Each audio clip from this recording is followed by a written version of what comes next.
things that's been wonderful about each progressive World Cup is the gap actually narrowing in terms of ability between the big teams and the small teams.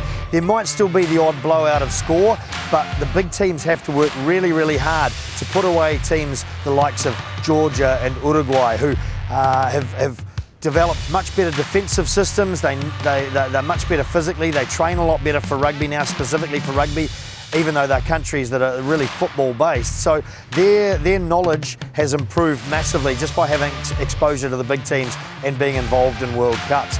And I think, where we maybe used to see very easy results, you don't see those now. The All Blacks have to work hard. The Springboks have to work really hard to put points on the board against these smaller teams. So what they do, the smaller teams, they come into the tournament, they've got a couple of games they're really targeting and they think, we can win that and improve our world rankings. And against the big boys, we're going to give it absolutely everything. We're going to give it our best shot. We've got nothing to lose. We're going to make these guys work really hard. And we're going to enjoy the experience of being on the same field with the All Blacks or England or Wales or the Wallabies or the Springboks or the French or whomever. So I think it's one of the great aspects of the World Cup is the excitement around every single game now. There's no game that you can just go, can't be bothered watching it.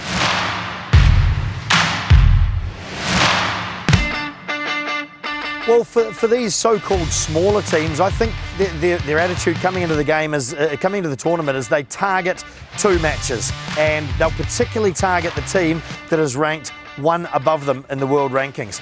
So the fifth team in the pool will really be targeting the team that's fourth. The fourth team may have taken their eyes off the fifth team a little bit because they're aiming for that third team. So as a consequence, you can see a lot of upsets from one team knocking over the team that's ranked one above themselves. We saw that in the last World Cup with Georgia beating Tonga. We've seen that in the 2011 World Cup where France, which made the final, almost didn't make the quarterfinals just because of the results between Japan, Tonga and Canada. So I think it's amazing that these so-called smaller games have got so much interest now.